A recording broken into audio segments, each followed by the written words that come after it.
And now, Suspense.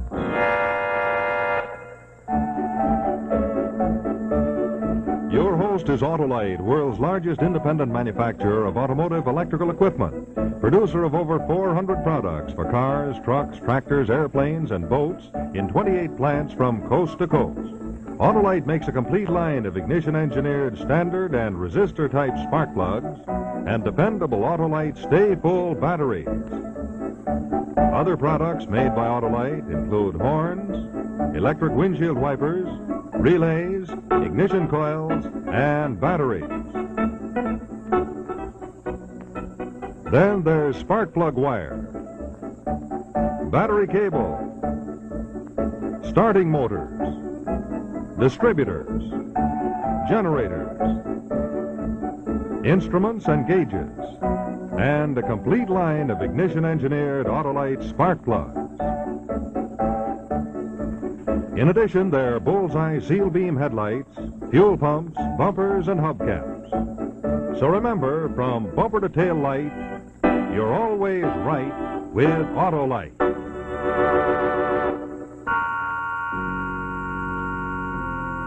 And now, Autolite and its 96,000 dealers everywhere present Suspense.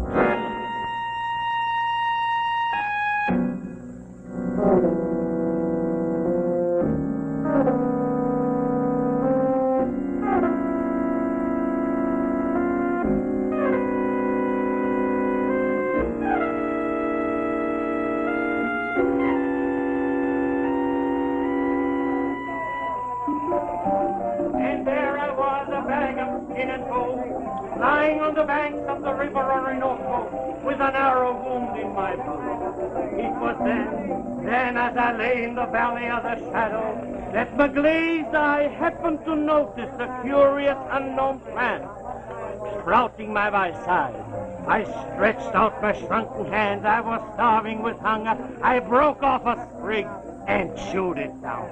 Then, lo and behold, the miracle. Believe it or not, within 15 minutes, the fever had left me, and I was a new man. Yes, my friend, manna fell from the blessed sky.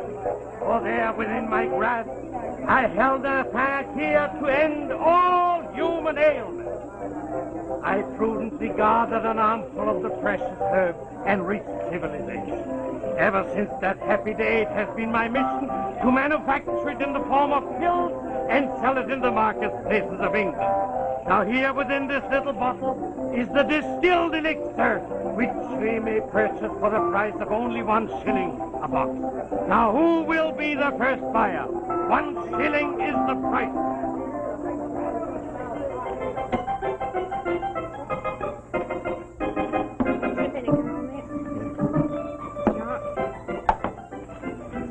That'll be 6pence, please. Hurry up, my girl. I haven't got all day to wait. You wait your turn. Who do you think you are? Henry VIII or the fat boy of Peckham?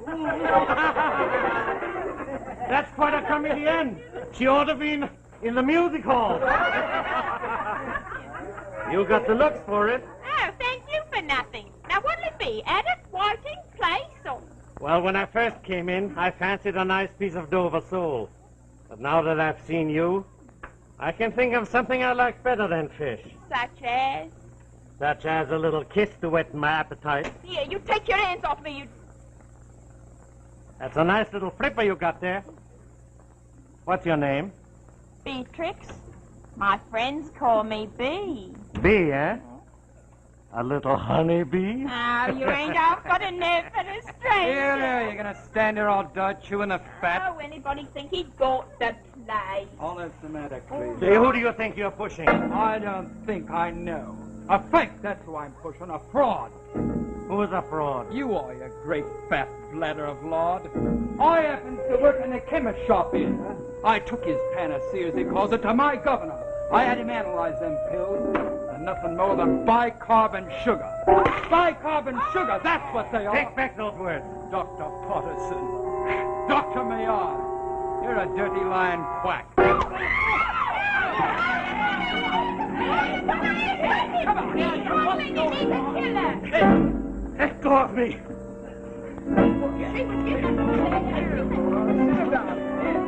Easy now. Good riddance. He stole his last pill in Hollingford. Dr. Blasted Patterson. That's right. Now you drink that up. That's a good one. And here within this little bottle is the distilled elixir, which you may purchase for the price of 1 shilling a bottle. Now, who will be the first? Who will be the first customer? Hey, White, it might be a good notion to buy some from him. Then he might remember you later when we get down to the real business, eh? Yes, but you'd better stick here. I don't want him to see you yet. You'll need all your wits about you for the job you do on him later. I won't be long. That's them, all right. Clean-shaven, dark complexion, 5'9", check cap. And the girl, red hair, pretty, turned-up nose, check skirt, straw hat, stockings beige. I wonder why they split up. Oh, well, we've got to keep our mince pies glued on it. The inspector says we must not let them out of our sight. And when Scotland Yard moves in on a job, you can take it from me, they're likely to be pretty slippy customers. What about you following him and me following her? Skirts will be your ruin one day, my lad. And I'll tell you what, as your superior officer, you will follow him and I will follow her. The price is 1 shilling. As a special offer, I'll make it 9 pence. I'll make it 6 pence. But 6 pence only to the first buyer. I'll pay 6 pence. I'll pay 6 pence. I'd like a box of your pills. Your round physique is a very good advertisement. You, sir, do honor to your forefather. I'll tell you what I'm going to do. I will give you this box, and I will give you back your 6 pence. Take this, a concentrated health, as a gift from me to the most sensible person on the entire village green. Thank you, sir. That's most generous of you. I hope you have a very good day, Doctor. Best of luck. Who will be the next?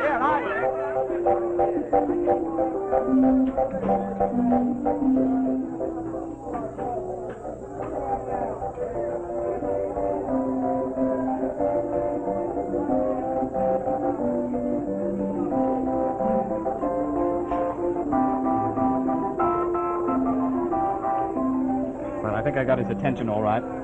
He'll remember me. Good, let's go over to the Crown Boys. They're set to be there within the hour. Come on.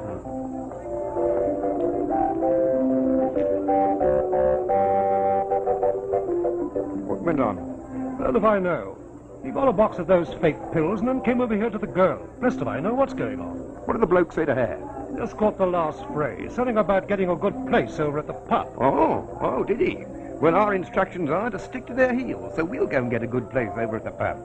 That, my boy, is what I call combining business with pleasure.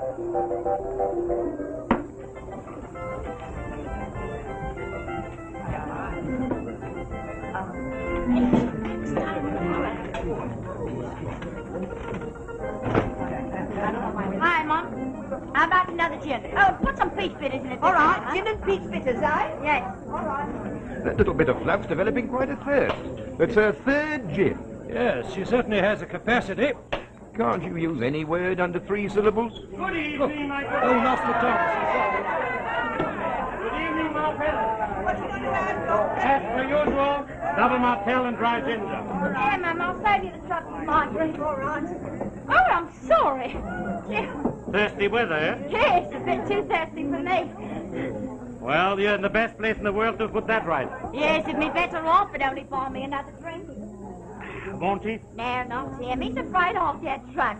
Now I ask you, do I look the type of woman to you who gets drunk? I should say not. Here, have a drink on me if your fella's too mean to give you one. Hush, be quiet. He might hear you. Then he'd knock you down. Who, him? Yes. Don't tell me this is your consort. I seem to know the face. I was your first customer. Why, of course. The most sensible man in Gladwin. You sure showed a lot of sense to pick this high-stepping filly for your wife. I suppose I did. Better watch out. Somebody might steal her from you. You'll join us in a drink, won't you? Yes, don't mind if I do, thank you. I'll have a bitter. Ma, find a bitter. Another double for me. Your wife was just warning me about you. Oh, he's a regular target when he gets aroused, ain't you, Fred? Yes, I can see the holy terror. A real fighting man. That's my motto in life. Fight and win. If you want wealth, fight for it. If you want to talk to a pretty woman in a pub, There's no reason why you shouldn't. Or is there? Here's hoping. Oh, you have got to swallow. I don't like the way the wind is blowing. For once in your life, you said something right. It's going to be a stormy night.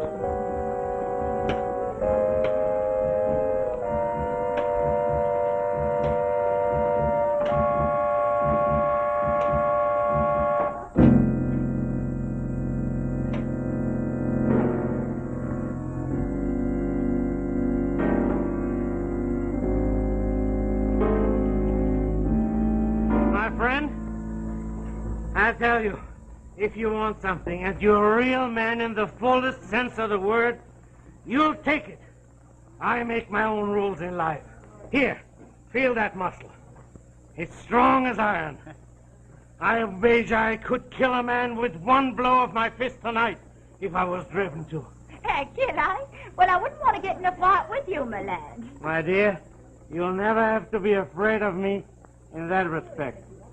I've never raised my hand against a woman in my entire life. But if it's a man I'm up against... What would you do, Doctor? Do? That wouldn't be nice for a woman to know. What's so funny? You was funny, that's what. We ain't all fools, you know, even if we do buy you sugar and soap pills. What do you mean? You're a bragger, that's what you are. I'll wager that you've never done anything in your own life.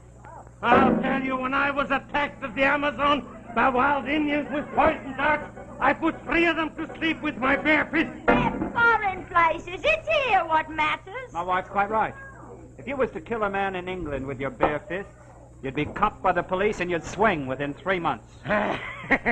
You're afraid of the coppers. I would be, if I committed murder. Murder? Who in the name of 10,000 devils is talking about murder? I still say, if you're a real man, you're not afraid of the police or anything else in the entire world. Here, Ma, fill her up. Then it's your creed, Doctor, that if a man has courage, he can commit murder and not be found out, eh? Ah, certainly. What do you think happens if a fellow pulls a really well-planned affair? The coppers don't cop him, that's all. Wrong. They are not even called in. The verdict is accident or suicide.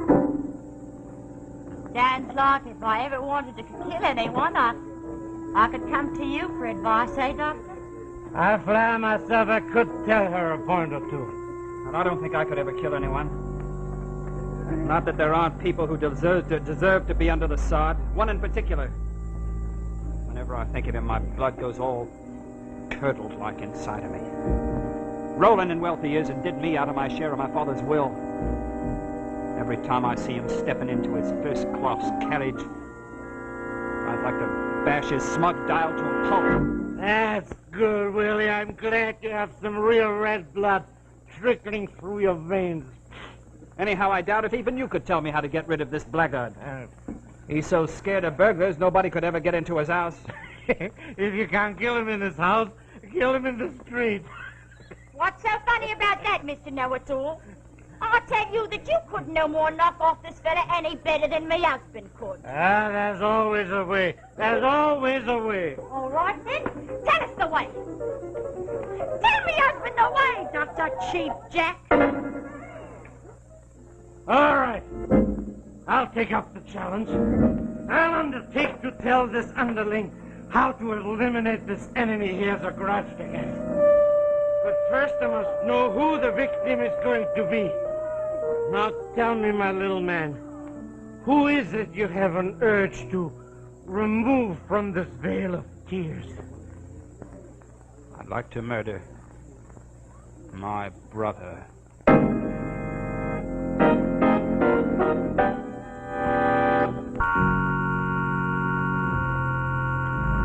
Now, Act 2 of The Mallet, starring Walter Slazak. So you want to murder your brother? Give him his quietus as the bard puts it. I'd like to see him lying dead at my feet. You heard what he said, Mr. Know-It-All. Now prove your boasting. You got a test case, me husband's brother. Why the devil do I know what the best plan is if I don't know the man or anything about his ways? I'll tell you anything you want to know. All right. But first I want to make it clear to the bucolic assemblage that Weary Willie here intends to commit a crime and follow my plan. I'm in no way responsible. Now, is that clear? Now, tell me, Weary Willie, where does that black-hearted brother of yours live? Millport. That's 6 stations from Gladwin here. If I remember, you mentioned something about his traveling first class in the train. Why, he lives in a house like a mansion and has a couple of Rolls Royces. Made his fortune doing other people down here. Wait a minute, if he has a couple of Rolls Royces, why would he bother to travel in a train? Because he's a flaming miser, that's why. Because the railway fare is cheaper than petrol. Phooey. But it's easy. It's easy. The man's got to be killed on a train. How? Tell me, is this creature a man of habit? He runs his life like clockwork. Catches at 9 o'clock in the morning, sits in his office all day, and takes a 6:30 back home. It's easy. You've got to board his train, go in the next compartment, make sure both compartments are empty. Most likely they will be if he travels first class. Then what do? I suppose you strolls in as bold as brass and you strangles him with your bare hands. The way you did the natives and the Amazons, eh? Wrong again, Mrs. Clever. You gotta use a weapon. Oh, a weapon, eh? He means what the police calls a blunt instrument, Ducky. I get you. It's a golf club or a croquet mallet, eh? No, it's too big. People would notice it. A carpenter's mallet might be more to the point. I'm a carpenter myself by trade. There's a little mallet, about so big we sometimes work with. That'd be a handy thing to beat out somebody's brains with. That's it. A small-sized mallet is just the thing. All right, Doc. So you've got your weapon. You're in the train, by yourself. The man I want to kill, my brother, is in the next compartment. So what? What do you do next? I'll tell you.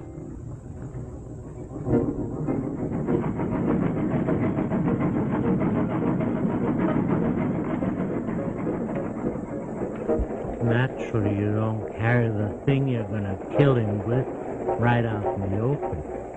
It's gotta be hidden. So you carry a bag. A black Gladstone bag for choice. It's sort of crucial. Then what do you do?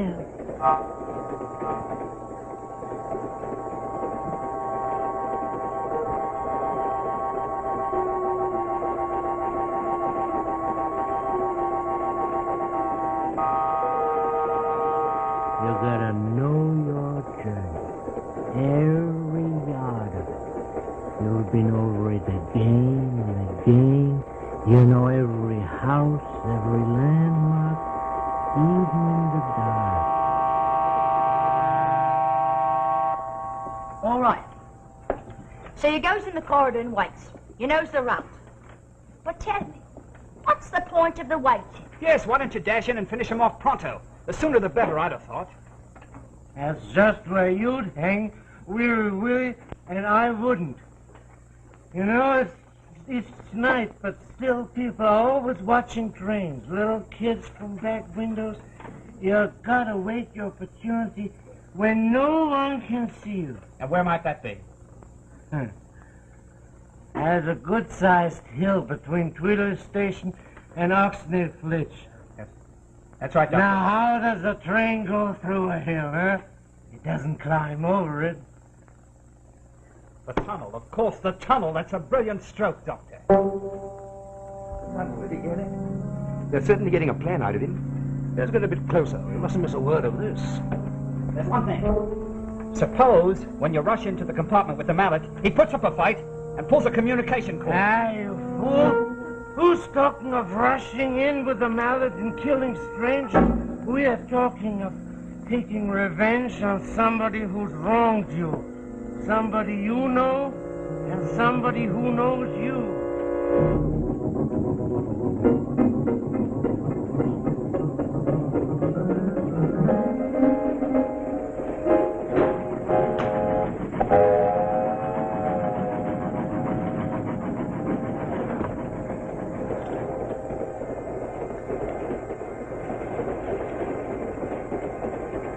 Oh, you. When have you taken to traveling first class? I've had a bit of luck. Fortune smiled at me at Ascot. I won £3,000. What are you going to do with it? Blow it all back to the bookies? Oh, no. I've seen the light. I've learned my lesson. I'm going to buy me a little tobacco business. Well, I'm very glad to hear it. For my sake, as well as yours. From now on, perhaps you won't keep pestering me for cash. And drop this ridiculous notion that I've cheated you. I will never disturb your peace again. From this day forth, I promise. You can sleep sound.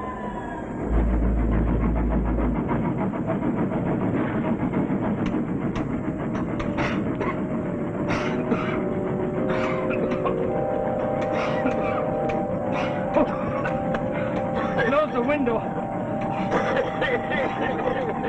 I always forget this blasted tunnel.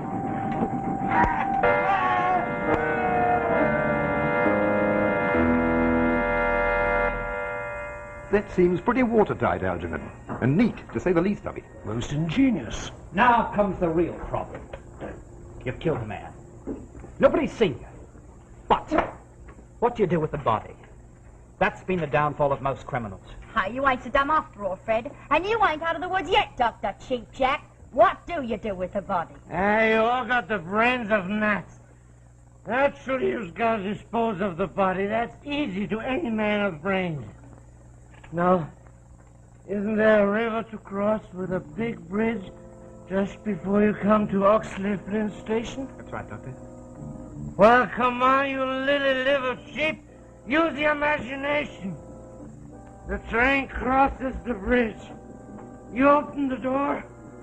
You pick up the body. And you throw it out the window. It's down into the river. It's a 20-foot drop. With rocks. They find the body. Poor fellow. He had an accident. Smashed his head against the rocks. Now is that a good plan? Now is that a good plan? Foolproof! Foolproof, you win the argument. And now perhaps you'll have a last drink for the road with me and Nellie. We must be on our... No, everybody has a drink on me. The drink's on me, Ma Farrah. You know, Doctor, I've been thinking. Your plan ain't so foolproof after all. There's a flaw in your ointment, so to speak. What flaw? The mallet, Doctor. What about the melon? You can't throw it into the river afterwards. It might be washed ashore somewhere. My old gal's got you there. The mallet. The mallet. The mallet, Doctor. Tell us, what would you do with it, the mallet? The mallet. The melon. Isn't there a slag heap just by the gas works? An incinerator where they burn the rubbish? It's right, love, there is, right beside the railway line. There's your answer. You take the mallet, you throw it on the slag heap, and in 2 minutes it's burned to a cinder. So that's how you did it, Partisan.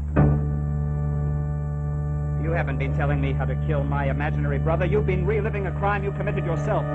What are you talking about? I have suspected it ever since we found that half-burned mallet on the slag heap. Parker Partisan, alias Richard Morley, I arrest you for the murder of Alderman David Raines on the night of December 12, 1910.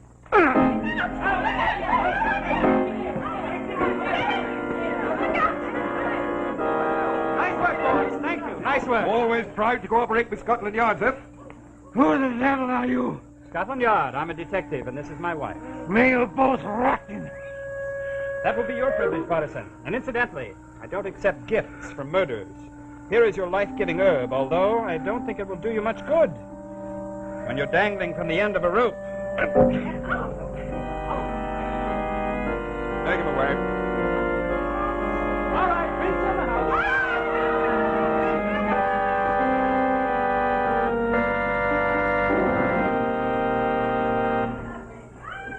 Friends, this is Rex Marshall speaking for Autolite. And before we leave, I'd like to show you the picture of a man who is really in a jam. Oh, yes, he is in a jam. J-A-A-M. It's a traffic jam, and it's all his own because he created it personally. Well, he's really embarrassed, but he proves the moral to our story, and that is, why don't you treat your car or truck to a real #1 motor tune-up at your neighborhood service station, car dealer, garage, or repair shop? Ask your serviceman to test the electrical system of your car. Have him go over it thoroughly. The coil, the generator, the distributor, the battery, and the wiring. And if your car needs replacement parts, ask for and insist on original factory parts exactly like those that were installed by the manufacturer. You know, all Autolite parts are original factory parts, engineered to fit together perfectly, work together perfectly, because they're a perfect team. So don't accept electrical parts supposed to be as good. Ask for and insist on Autolite original factory parts. And remember, from bumper to tail light, you're always right with Autolite.